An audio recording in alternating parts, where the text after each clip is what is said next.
नमो अरिहन्ताणं नमो शीर्धाणं नमो आययाणं नमो अध्यायाणं नमो लोये सवसाहूणम् अरिहंत है 10 धर्मधारक सिद्ध है आचार्य है उपजाय है मुनिराज सर्व प्रसिद्ध है जो आत्मा को जानते पहचानुते करते रमण विधर्म धारक धर्म धन है उन्हें हम करते नमन उन्हें हम करते नमन। पर्वादिराज पर्युषण पर्व का आज 5वां दिन है। विगत 4 दिनों में हमने क्रोध मान माया और लोभ की चर्चा की है। इनके विपरीत या ये कहें कि जो स्वाभाविक इनके धर्म है उत्तम क्षमा मार्दव आर्जव और शौच धर्म की चर्चा की है। आज सत्य धर्म की चर्चा करना है। देखो एक क्रमिक विकास है और उपयोग स्थिर करना बहुत गजब की चर्चा है। वैसे ये अभी सोच रहा था मैं भक्ति में आने के पहले ही ऐसा दिमाग चला मेरा कि ये धर्म का क्रम इस प्रकार का क्यों दिया आचार्य उमा स्वामी जी ने कि उत्तम क्षमा मार्दव आर्जव सत्य शौच संयम तप त्याग आकुंचनो ब्रह्मचर्य क्यों दिया ये क्रम।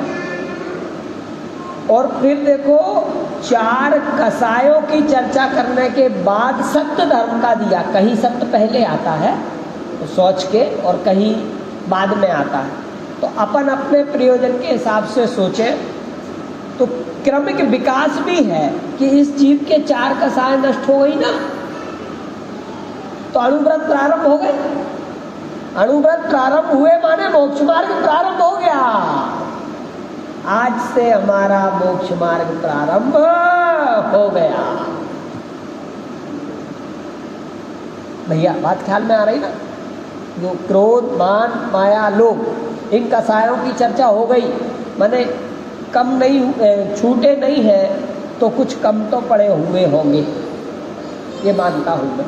अभी वर्तमान अवस्था में वो धर्म पर्युषण पर्व के शुभ उपलक्ष्य में हमारे क्रोध मान माया लोभ कम हुए होंगे होना ही चाहिए। नहीं हुए हो तो करना ही चाहिए। और आज चर्चा चल रही है सत्य धर्म की।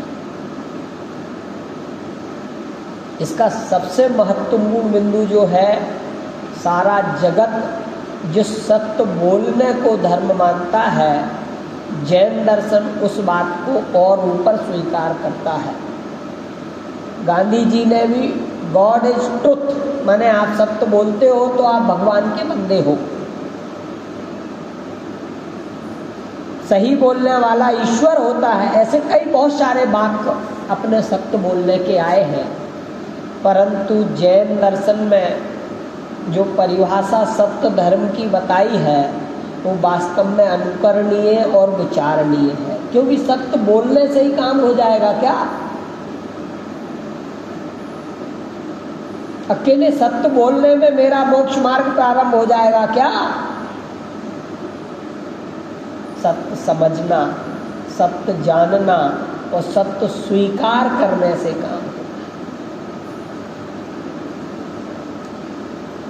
समझ लो आज यदि 1000 सभाएं लगी होंगी इस भारत में तो 1000 सभाओं में कम से कम 900 सभाओं में सत्य बोलने की प्रेरणा दी हुई होगी। देना भी चाहिए। और 100 सभाएं तो ऐसी है जहां सत्य धर्म समझाया गया कि भाई बोलने भर से काम नहीं चलेगा, सत्य जैसा है वैसा उस रूप स्वीकार करना पड़ेगा, अन्यथा मोक्ष मार्ग प्रारंभ नहीं होगा।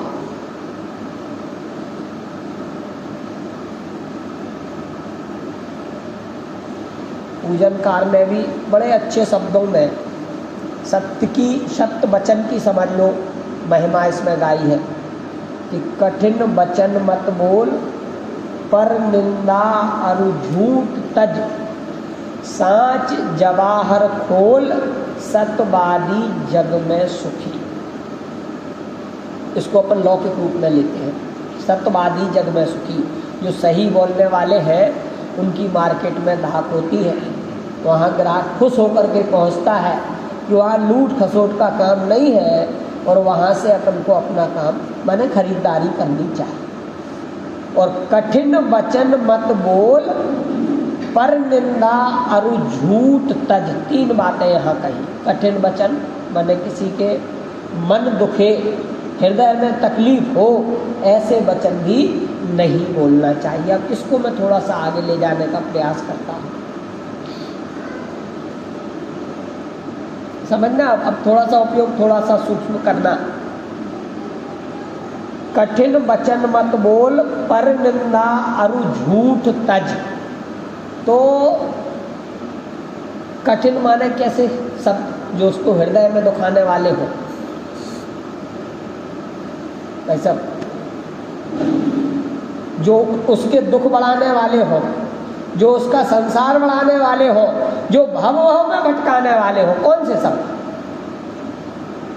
समझना।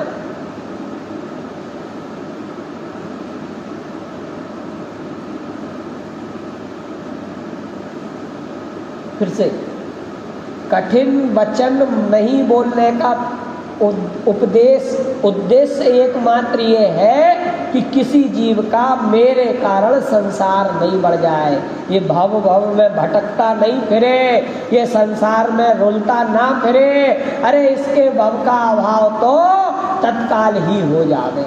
भव का अभाव कैसे होगा?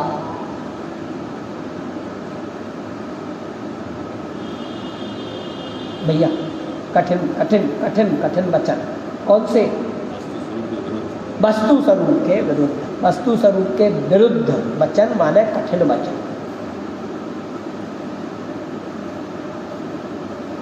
आपने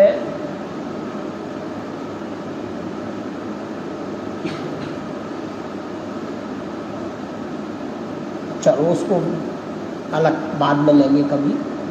मैंने मुनिराज जंगल में वृक्ष के नीचे बैठे हैं और जिसको वो मूरत भा गई है, किसी को भी, ग्वाले को, किसी अन्य को भी, तो मालूम वो 1-1, 2-2 दिन, अपने शास्त्रों में उदाहरण है, 1-1, 2-2 दिन नहीं, 8-8 दिन वहाँ बैठा रहता है कि ये कभी तो मेरी तरफ देखें और मैं इनसे पूछूं कि क्या चाहिए।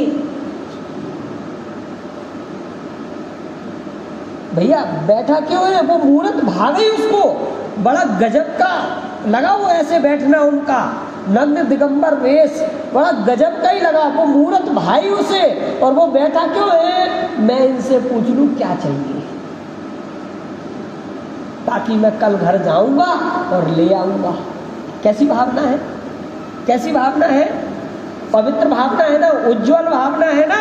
क्यों बैठा वो 8 दिन लगातार, 3-3, 4-4 दिन लगातार बैठा हुआ है वो ग्वाला।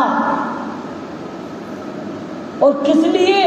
ना पूजन करने, ना वंदना करने, ना प्रवचन सुनने, इसलिए नहीं बैठा वो। इसलिए बैठा कि ये अपनी आंखें खोले और मैं इनसे पूछूं कि तुमको क्या चाहिए, कपड़े ले आऊं, भोजन पानी ले आऊं, या एक गाय वगैरह अगर तुम्हें चाहिए हो तो मैं यहीं बांध दूं, बछड़ा भी ले आऊं, क्योंकि बछड़ा तो घर पे होता था ना, गाय जंगल में चरने जाती थी, तो मैं वो बछड़ा, और गाय का बिछोए ना हो जाए तो मैं बछड़ा भी यहीं लाके बांध दूं। कैसी भावना है? कितनी उत्कृष्ट भावना है। किसकी? उस ग्वाले की। किसके सामने? मुनिराज के सामने। जिन्होंने अपने भव भव का अभाव करने वाले हैं उनके सामने भावना कैसी। अब आप सोचो लो कैसे कठिन वचन कह सकते। तो क्या कहा होगा मुनिराज की जब आंखें खुली होंगी और सामने एक सामान्य व्यक्ति बैठा हुआ दिखा होगा तो निश्चित ही वो हाथ जोड़े होगा, हे प्रभु आपको क्या चाहिए, आप ऐसे यहाँ क्यों बैठे हो, आपकी क्या आवश्यकता है। तो क्या कहा होगा उनने,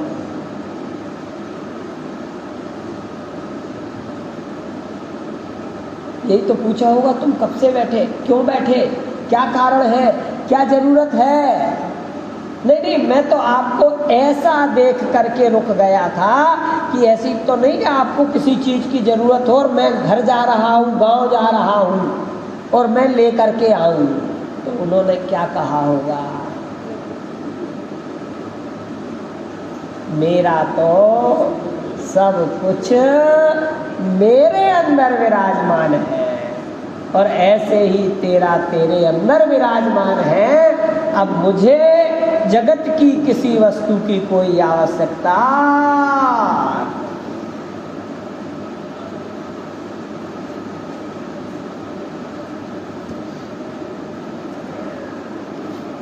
क्या कहा होगा, तो फिर उसको लगा होगा ये तो झूठ बोल रहे हैं, ऐसे ही कह दिया इसने। नहीं, वो जो उसके भीगे हुए परिणाम थे ना, वो 2-3 दिन से, या समझ लो रोजाना शाम को चला जाता होगा, सुबह आकर के बैठ जाता होगा, तो वो जो भीगे हुए परिणाम थे ना, उसको भी ऐसा विचार आया होगा कि ये व्यक्ति, ये जन, ये विशिष्ट ऐसे जंगल में निर्वस्त्र बैठे हुए हैं और जिनके सिर्फ एक पीछी और एक कमंडल पास में है, ना कपड़े हैं, ना खान ना पान, कोई व्यवस्था नहीं है। उन्होंने ऐसा क्यों कहा कि मुझे कुछ नहीं चाहिए, मेरा तो सब कुछ मेरे अंदर है। और ये भी कहा कि तेरा भी तेरे अंदर है। ये सुनकर के उगारंटी से उसके हृदय में विचार आया होगा, फिर ये गाय मेरे नहीं है, ये घर मेरा नहीं है, ये पत्नी मेरे नहीं है, ये जमीन जायदाद मेरी नहीं है, आखिर बात क्या है। इसको कहते हैं सत्य वचन। उन्होंने सत्य कहा ना मुनिराज ने, कि झूठ कहा कि मेरा मेरे अंदर है और तेरा तेरे अंदर। ये है सत्य का भान। तो यहाँ क्या लिखा कि कठिन वचन मत बोल। और मुनिराज क्या कह रहे थे, तू क्या मुझे देगा, नहीं मेरे पास तो सब कुछ है, तू क्या मुझे बता रहा है, अरे तुझे पता नहीं है मैं वहां का राजकुमार था, सब छोड़ छाड़ के आया। ऐसा कहा होगा, कह सकते क्या। नहीं, मेरा सब कुछ मेरे अंदर ही है, मैं परिपूर्ण हूँ, मुझे बाहर की किसी भी वस्तु की कोई आवश्यकता नहीं है और तेरा भी तेरे अंदर ही परिपूर्ण है, तुझे भी बाहर की कोई वस्तु की आवश्यकता नहीं। ये है सत्य वचन, परमार्थ वचन जिसको कहा। पर निंदा अरु झूठ तज, ये अब हमारे लिए बात आ गई। क्यों करें हम किसी की निंदा, क्यों बोले झूठ। देखो सुबह जो चर्चा चली थी ना, उनको द्रव्य के रूप से रहते हैं। द्रव्य कितने प्रकार के हैं, 6, जीव, उद्गल, धर्म, अधर्म, आकाश और काल। इसमें से ऐसा कौन सा द्रव्य है जो किसी दूसरे द्रव्य को डिस्टर्ब करता हो भैया।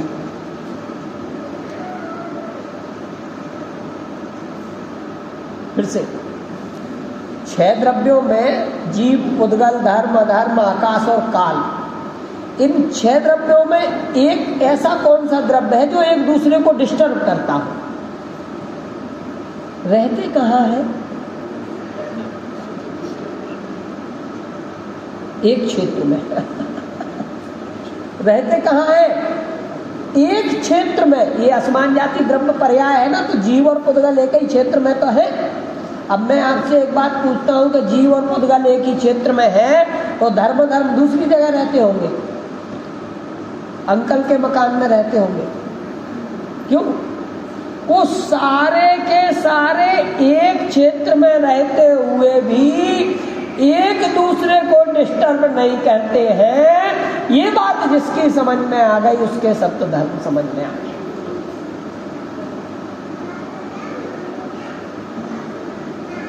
और हम अपना संसार काय से बढ़ा रहे हैं? कहीं पुद्गल से सुख की कल्पना करते हैं, कहीं धर्म द्रव्य से, कहीं काल द्रव्य से, कहीं अधर्म द्रव्य से अपने सुख की कल्पना करते हैं।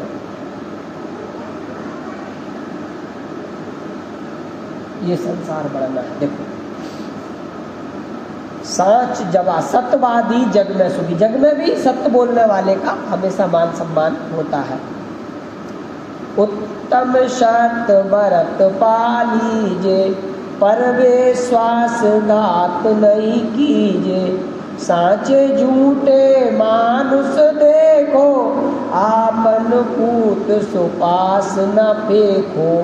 फेंको तिहायत पुरुष साचे, को दरव सब दीजिए।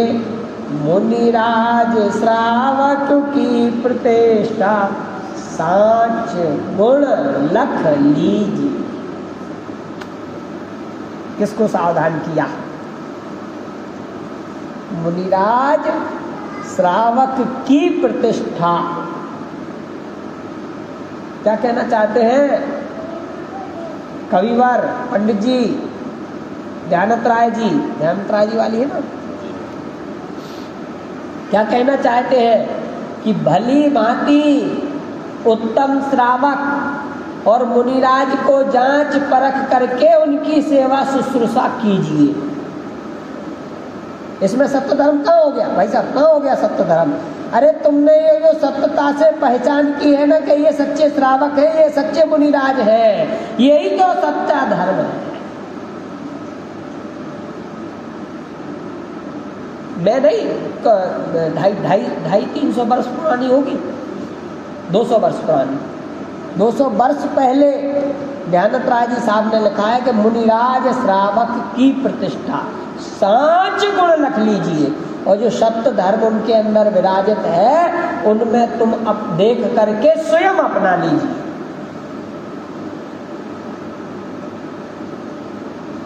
और झूठ बोलने वाले कहाँ जाते हैं? नरक में। तो वो तो लिखा ही है, ऊंचे सिंहासन बैठ वसुनृप, धर्म का भूपति भया। बच झूठ से ती नरक पहुंचा स्वर्ग में। माने देखो, सत्य धर्म के साथ साथ में ये नहीं कहना चाहता कि सत्य नहीं बोलना, वो तो महापाप है। बोलना ही चाहिए, झूठ तो बोलना ही नहीं चाहिए, परंतु सत्य के साथ साथ में सत्य धर्म की समझ भी हमें जरूरी है। इसमें भी डॉक्टर साहब वाली पुस्तक में भी बड़ा गजब है कि यहाँ इन्होंने प्रारंभ ही इस बात से किया है कि सत्य धर्म को, या समझ लो आचार्यों की वाणी में 4 प्रकार से विचार किया है। आचार्यों ने वाणी की सत्यता और वाणी के संयम पर भी विचार किया है, पर उसमें सत्य धर्म से अलग रखा है। वाणी की सत्यता और वाणी के संयम को जीवन में उतारने के लिए उसे 4 स्थानों पर बांधा है। एक सत्यानुव्रत, किसके होता है? श्रावक के। दूसरा सत्य महाव्रत, किनके होता है? महाव्रत कौन होते हैं? मुनिराज। तो किनके हुआ ये? मुनिराज के। और भाषा समिति और वचन में। अब इनको अपन थोड़ा सा समझते हैं। सत्यानुव्रत माने वर्तमान में जो ग्रस्त जीवन है, बिना झूठ बोले अपना जीवन यापन जो कर लेता है विधिवत जैन धर्मानुसार, वो हो गया सत्यानुव्रत वाला। अणुव्रति, अणुव्रति माने एक कसाय चौकड़ी के अभाव वाला। एक कसाय चौकड़ी माने अनंतानवंदी क्रोध, अनंतानवंदी मान, अनंतानवंदी माया और अनंतानवंदी कौन सा? लोभ, जो कर्जा कल्लापन में की। एक कसाय चौकड़ी क्या भाव? हाँ, सत्यानुव्रत, ठीक है। व्रति हाँ सत्याणु व्रत, तो वो माने पंचम गुण स्थान भर्ती। पंचम गुण स्थान भर्ती माने 11 प्रतिमाओं को पालन करने वाला, 11 प्रतिमाओं को पालन करने वाला। अब दूसरा आया सत्य महाव्रत। महाव्रतधारी कौन होते हैं? मुनिराज। तो पहले सत्याणु व्रत और फिर सत्य महाव्रत, माने कभी झूठ नहीं बोलना। किनके? मुनिराजों को कभी झूठ नहीं बोलना। और तीसरी कौन सी है? भाषा समिति। भाषा समिति का मतलब है हित मित प्रिय वचन बोलना। इसको थोड़ा सा समझने की बात है। किनके है समझने की बात? हमें अपने समझने की। कोई किसी माने अपन आलोचना निंदात्मक बात नहीं करते हैं, अपनी तो जो भी 10 दिन का प्रयोजन है स्वयं समझने का है। किसी की कोई बुराई, किसी की कोई भलाई, किसी की कोई कमी, किसी की कोई विशेषता से कोई प्रयोजन नहीं है। जैसे मैं 7वां अधिकार भी सुबह ले रहा हूँ मोक्ष मार्ग प्रकाशक जी का, तो उसका एक ही उद्देश्य है कि हम श्रावक, और हम श्रावक होने के बावजूद इतनी उत्कृष्ट स्थिति में आने के बाद हमसे ऐसा कौन सा अपराध रह जाता है कि जिसके कारण हमको सम्यक प्राप्त नहीं होता। ऐसे ही समझना। ये चर्चा जितनी भी करते हैं ये सब सिर्फ इसके लिए है कि मेरे से आगे जब मेरा मुनि अवस्था आए, मेरी भाई साहब यहाँ देखो चलता रहता जगत है, संसार है, ऐसे ही चलेगा। उपयोग स्थिर करो, नहीं तो आप यहाँ आ जाओ।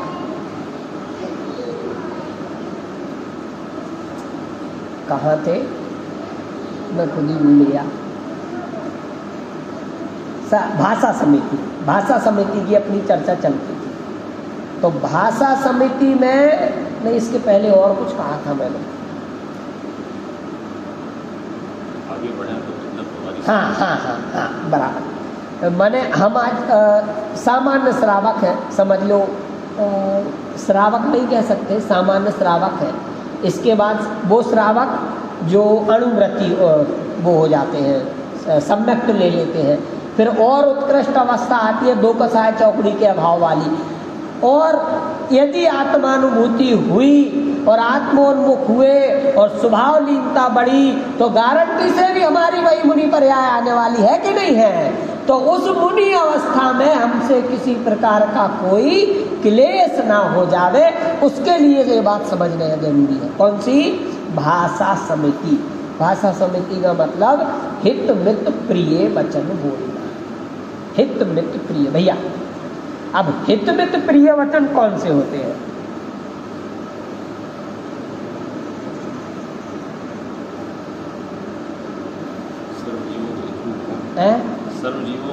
सब जीवों का हित हो। कौन से है ऐसे वचन? या मुझे दिख रहा है तेरे मकान के पीछे माल है, मुझे दिख रहा है तेरे मकान के पीछे बहुत माल है, कुछ खर्च कर तो निकलवा दूं।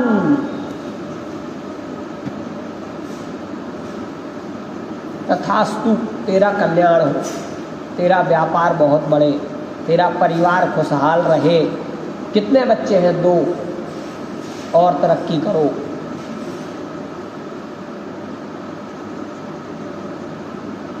जगत के जितने भी कार्य हैं वे सब संसार बढ़ाने वाले कार्यों को हित मित प्रिय वचन नहीं कहते। बहुत गंभीरता से विचार करने का विषय है ये, बहुत गंभीरता से। हित मित प्रिय वचन कौन से हैं? समोसरण में भगवान आदिनाथ स्वामी ने कौन से वचन कहे थे?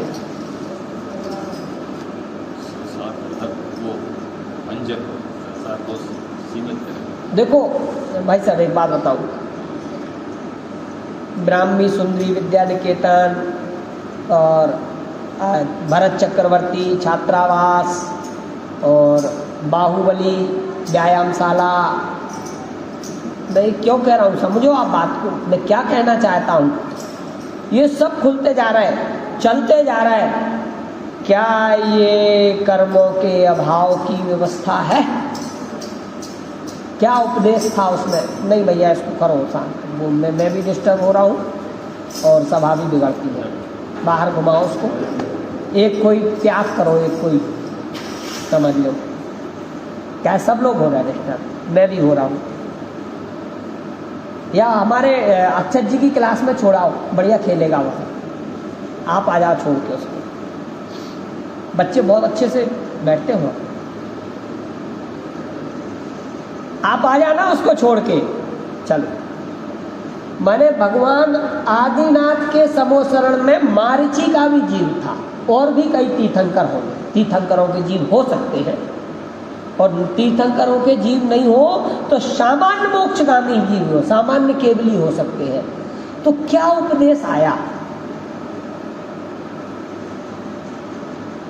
क्या कोई ऐसा व्यक्ति नहीं गया होगा कि भगवान के वहाँ आशीर्वाद मिल रहा है, आशीर्वाद ले आएंगे? नहीं गया होगा। वो कल्प वृक्ष के नीचे उसने घर परिवार नहीं मांगा होगा, उसकी जो भी इच्छा हो वो उसके साथ में है, परंतु मूल काम तो जो होना था वो हुआ। क्या हुआ? कैसे दिव्य ध्वनि जा करके सुनी और कहा, वस्तु सहा वो धम्मो, वस्तु का स्वभाव ही धर्म है। वस्तु कहाँ है? वस्तु कौन है? बोले मैं स्वयं हूँ। स्वभाव क्या है? बोले उसमें रम जाना, जम जाना और समा जाना।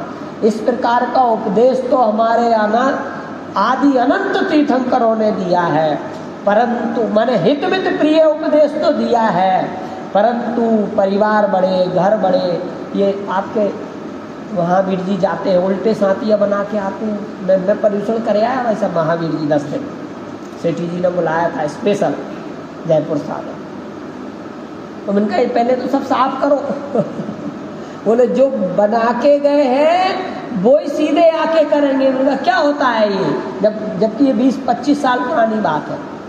बोले यहाँ उल्टा साथिया बना के जाते हैं, फिर उनके बच्चा हो जाता है तो वो सीधा करके आते हैं, वो पेड़ में वो कील ठोक करके चूड़ियाँ टांग के आते हैं कुंवारे लड़के, तो शादी हो जाती है तो वो चूड़ी धर ले जाते हैं। वो बहुत सारे नाटक है, वो तो समझ में मेरे दिमाग से ही बाहर।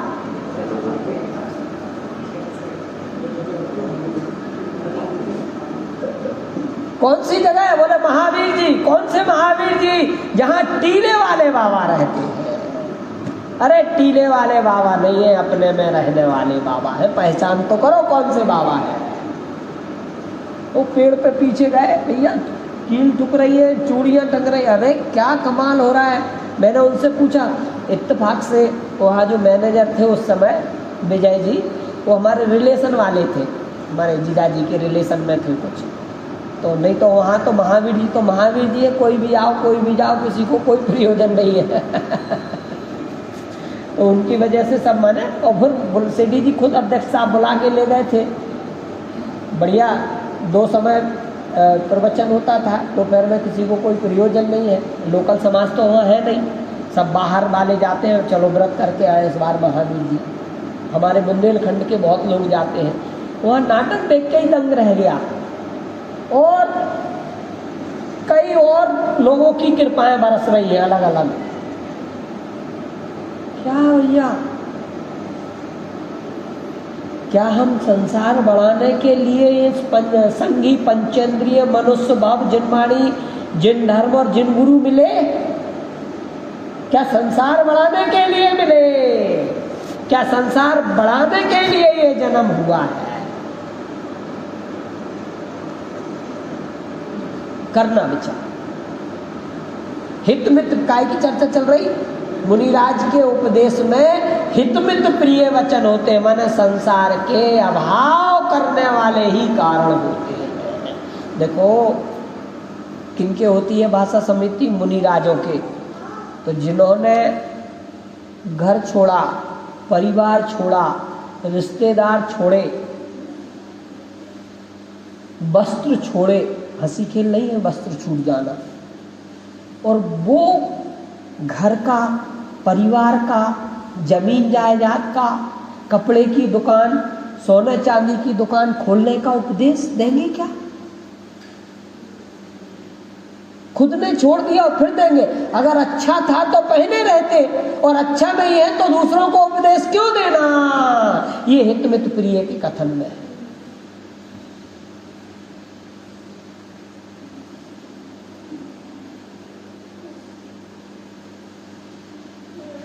करते तपसैल नदी तट,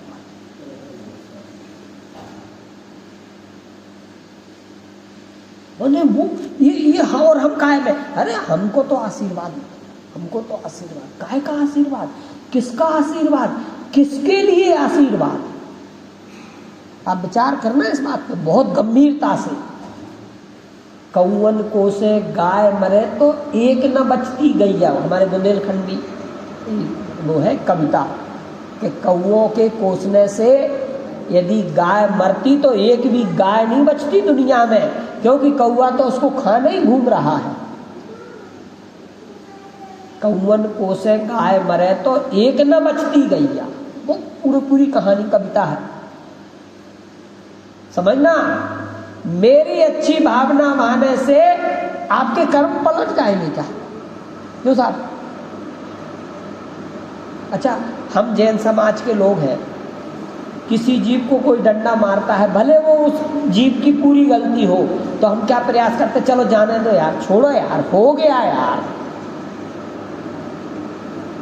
आ गया, उसको गुस्सा माफ करो। अपन समझाते कि नहीं समझाते? माने उस जीव से मेरा कोई प्रयोजन नहीं है, फिर भी उस जीव को दुखी मैं नहीं देख सकता।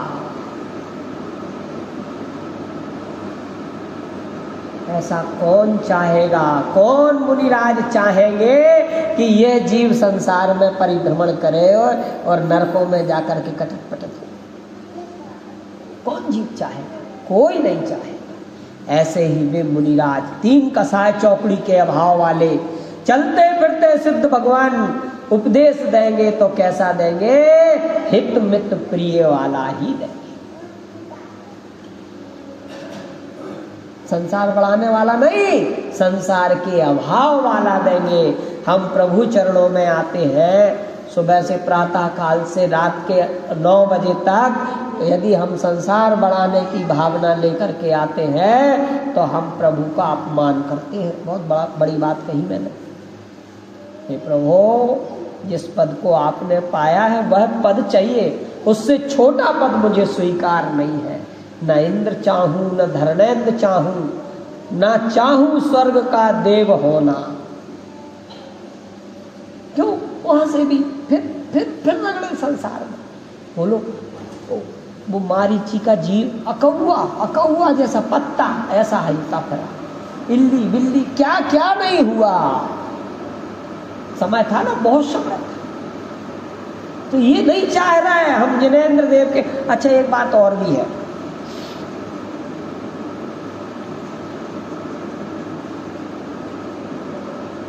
जिनेंद्र देव तुम्हारा अच्छा चाहते हैं कि बुरा चाहते हैं?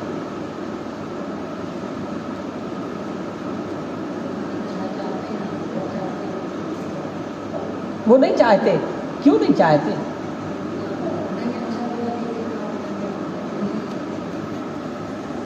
तो फिर कल से बंद, कैंसिल कराएं सब कार्यक्रम।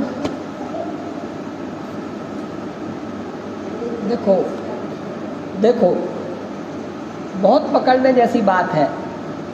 ये निर्णय होता है एक सच्चे भक्त का, सच्चे श्रावक का, कि प्रभु आप मुझे कुछ ले दे नहीं सकते, परंतु ये भी निर्णय होता है कि जिस स्वभाव साधन द्वारा तुमने परिपूर्णता को प्राप्त किया, वो स्वभाव साधन आपके चरणों में ही मिलने वाला है। कहाँ मिलेगा? कहाँ मिलेगा? आप नहीं दे सकते, ये निर्णय है। मैं मेरे स्वभाव द्वारा ही पूर्णता को प्राप्त करूंगा, ये निर्णय है। फिर भी आपके दर पर बार बार आता हूं, क्योंकि कोई चूक ना हो जाए। ऐसे हितमित प्रिय वचन वाले मुनिराज, ये पोजीशन है। हित माने संसार के अभाव का उपदेश देते हैं। एक कथानक पढ़ा था मैंने, किसी उद्धरण दिया था न्यूज़पेपर में किसी विद्वान के द्वारा, कि एक बार नाम सब लिखा था उसमें, कि एक बार जंगल में ये कुत्ते जैसा वो दूसरा एक जानवर होता ना, सियार प्यासा तड़प रहा था और अचानक मुनिराज का वहां से निकलना हुआ। न्यूज़पेपर की मैं लिखी थी पूरी घटना। तो मुनिराज रुके और उसको संबोधन करने लगे, हे जीव, तूने अनादि काल से कितना पानी पिया, तुझे खबर है? संबोध रहे उसको, तुझे खबर है? कई समुद्रों जैसा पानी तू पी चुका, परंतु तेरी प्यास आज तक समाप्त नहीं हुई। एक बार अपने स्वभाव की ओर उन्मुख होकर के तो देख ले, तू प्यास वाला प्राणी तो है ही नहीं। उपदेश दिया, उपदेश देकर चले गए और उसी समय उस जीव के प्राणांत हुए, स्वर्ग में देव हुआ। अब वहां जो एनालिसिस लिखा था, उसका जो शोध लिखा था, तो वो जीव तो प्यास से आकुल व्याकुल हो रहा था, पर तत्क्षण मुनिराज के वचन सुन के ऐसा विकल्प आया कि ये कौन है जो मुझे पानी पिलाने की जगह संबोधन करते हैं। सियार चतुर होता है, सबसे चतुर जानवर होता है सियार, जो मुझे पानी पिलाने की जगह संबोधन दे रहे हैं। निश्चित ही कोई अलौकिक होंगे, मैं इनके चरणों में बारंबार प्रणाम करता हूं। और इस प्रणाम करने की भावना से देव हो गया और पानी पिला देते तो हो सकता था नहीं। सपोज पानी पिलाने के बाद उन पर ही झपट पड़ता, भूखा था ना, प्यासा था। अब वहां दो कहानी बनती है कि मुनिराज ने उपदेश क्यों नहीं दिया, मुनिराज ने उसको पानी क्यों नहीं पिलाया।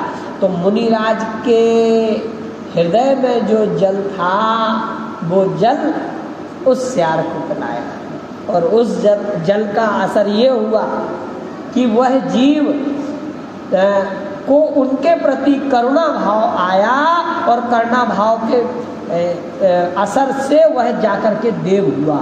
और आगे और भी पूरी कहानी थी कि आगे जाकर के वो समोसरण में गया, समोसरण में जाकर के उसने सम्यक्त प्राप्त किया, सम्यक्त प्राप्त करने के बाद सिद्धत्व को प्राप्त किया। पूरी कहानी लिखी थी, बहुत प्राचीन, एक पेपर में पढ़ी थी मैं। और अब ये बताओ, यहाँ हितमित प्रिय माने वो जो मुनिराज ने उनको संबोधन दिया था, वो कैसा दिया था? हितमित प्रिय संबोधन।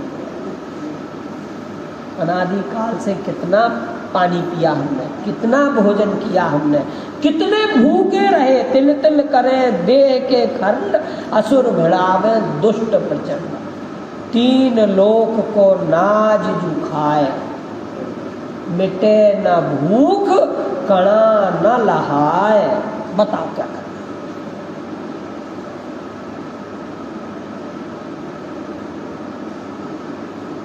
ये हितमित प्रिय वचन। हितमित प्रिय वचन का मतलब कि अनंत भव बीत चुके, अब भव में हमको नहीं भ्रमना है, ऐसा उपदेश हमारे मुनिराज देते हैं। काय की चर्चा चल रही? सत्य धर्म की। और ये सत्य धर्म के अंतर्गत सत्य वचन की, माने जो तीन कसाय चौकड़ी के अभाव वाले महान मुनिराज हुआ करते हैं, वे हित मित प्रिय वचन ही बोलते हैं। संसार के अभाव हो जाए, संपूर्ण दुख नष्ट हो जाए, ऐसे ही वचन उनके मुख से निकलते हैं। अब रही वचन मुक्ति। वचन मुक्ति माने बोलना ही नहीं। ये चार प्रकार से सत्य धर्म को व्यवस्थित किया है। सत्यानुव्रत, सत्य महाव्रत, भाषा समिति और वचन मुक्ति। देखो वचन मुक्ति कैसी, माने बोलना ही नहीं। अब भरत चक्रवर्ती ने दीक्षा ली और ध्यानस्थ हो गए, अब वो बोले ही नहीं, तो वे सत्य धर्म के धनी है कि नहीं है?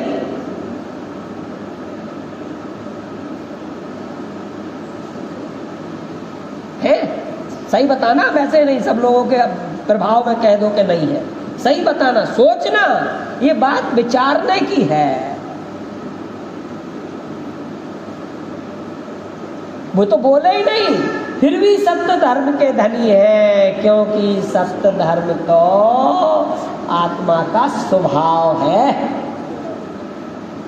बोलना तो पुद्गल की पर्याय है और सत्य धर्म तो स्वभाव।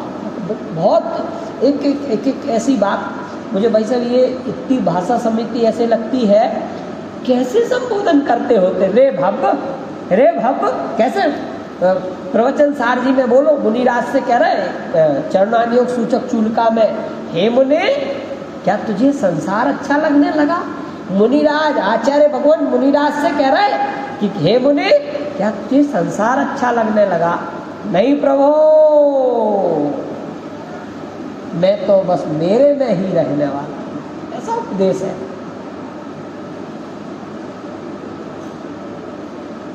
ये समझ लो वचन मुक्ति।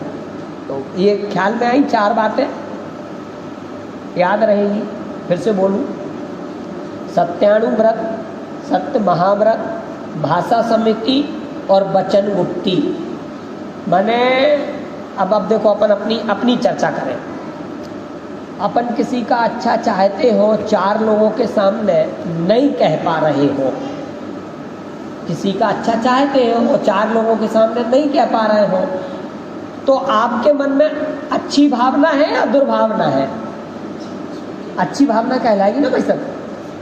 और हम किसी का, जैसे कोई नेता लोग हो गए, कुछ कह गए और अपना काम नहीं बन रहा हो, और अपन कह तो नहीं पा रहे, हाथ जोड़े तो खड़े हैं, और ये सोच ये रहे कि स्टेज ही टूट जाए, नीचे ही गिर जाए, तो अच्छी भावना है कि बुरी भावना है? तो एक अच्छी भावना हो गई और एक बुरी भावना हो गई, ये दोनों भावनाएं संसार का कारण है। क्या कहा?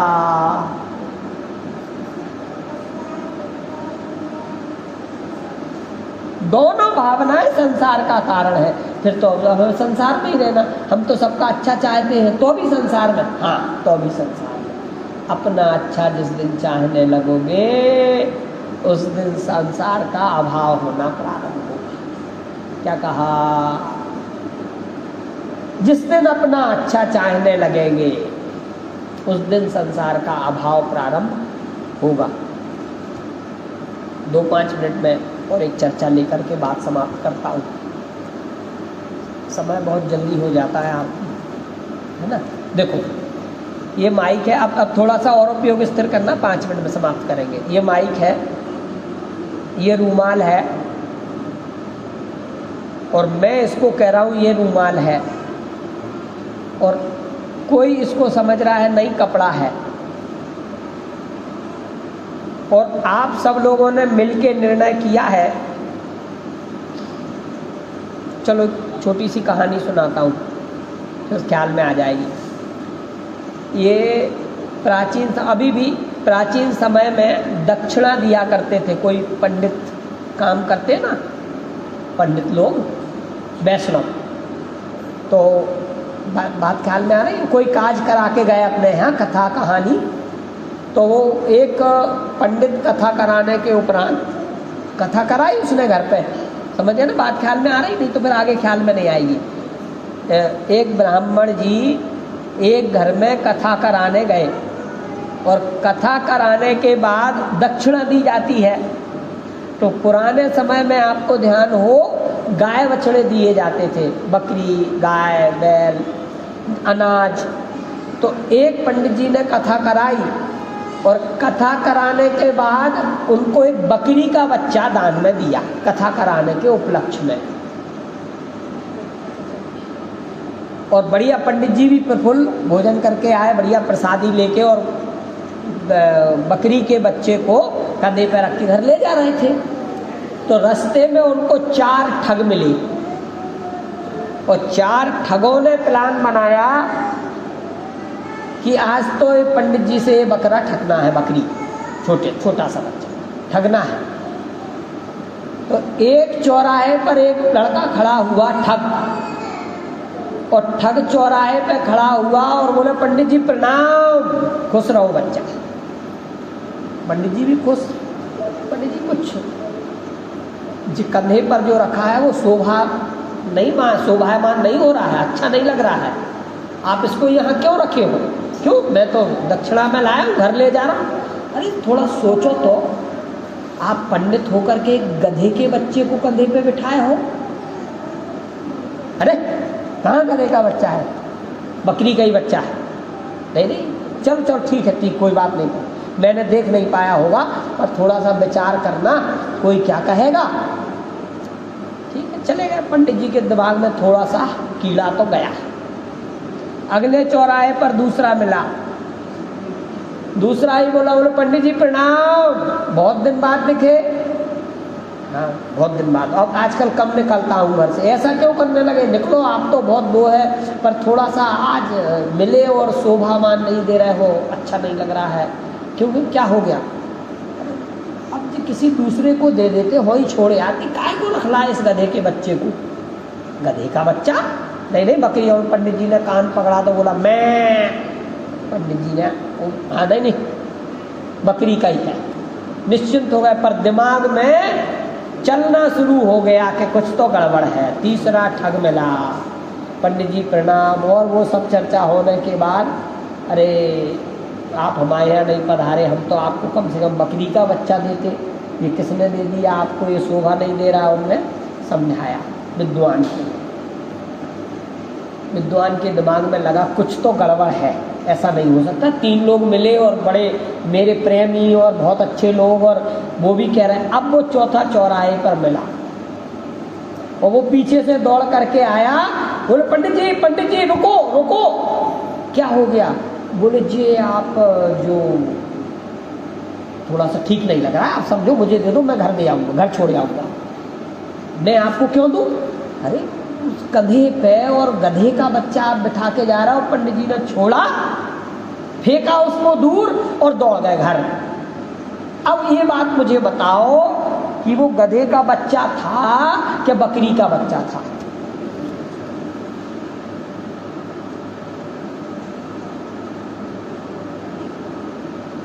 अरे बकरी का बच्चा था भाई, बकरी का बच्चा था ना। पर 4 लोगों के कहने से पंडित जी दिग्भ्रमित हो गए। क्या हो गए?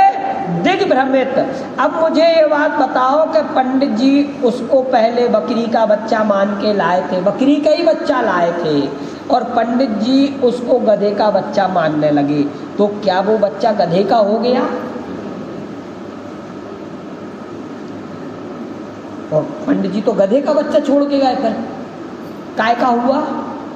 माने पंडित जी का जो पहले ज्ञान था या वर्तमान में ज्ञान है, और वो जो ठग का व्यभिचार था, और जो घर से जिस यजमान के यहाँ उन्होंने कथा कराई थी उसने दिया था, क्या दिया था? और पंडित जी ने उसको बकरी का बच्चा ही समझ के लाए थे, परंतु पंडित जी ने उसको क्या समझ के छोड़ा? गधे का बच्चा। तो ये बताओ कि वो बच्चा बदला कि पंडित जी का ज्ञान बदला? अनादि काल से हमारे साथ भी यही हो रहा है। वस्तु तो जैसी है वैसी ही है, परंतु हमारी मान्यता में मैं मेरे से सुखी हो सकता हूँ, ऐसी मान्यता नहीं होने के कारण परिभ्रमण चल रहा है। वो बच्चा नहीं बदला, वो ज्ञान नहीं बदला, वो मान्यता विपरीत हो गए। अरे मैं कहाँ गधे का बच्चा लिए घूम रहा हूँ, छोड़ के चले गए। वस्तु नहीं बदली, वस्तु तो अनादि काल से भगवान आदिनाथ, आदिनाथ का अनंत 24 हो गई, 24 हो गई, उतने तीर्थंकर भगवान हो गए, सबकी जय, सभी जयवंत भरते। उनके काल से भी यदि कोई जीव सुखी हुआ है तो वो स्वभाव का आश्रय लेकर के ही सुखी हुआ है, और संसार परिभ्रमण है तो स्वभाव के अलावा जगत की किसी भी वस्तु के आश्रय से संसार परिभ्रमण बड़ा है। सोचना, वस्तु नहीं बदलती, आत्मा तो वही ज्ञानानंद स्वभावी आज भी है, निगोद में भी थी, कल भी रहने वाली है, परंतु ये हमारी मान्यता सुबह की क्लास के आधार पर कहें कि पर संयोग और निमित्त से सुखी होने की जो मान्यता पड़ी है, उस विपरीत मान्यता के कारण हमारा संसार परिभ्रमण चल रहा है। और मुनिराज जब भी कोई उपदेश देंगे वो हितमित प्रिय ही देंगे, हमारे संसार के अभाव करने वाला देंगे, संसार बढ़ाने वाला कभी नहीं देंगे। और वो एकमात्र उद्देश्य उपदेश यही है कि अपने स्वभाव की ओर सन्मुख होकर के उसमें रमे जमे और समाजा में और शुद्धत्व को प्राप्त करें। ऐसी मंगल भावना के साथ मैं अपनी बात समाप्त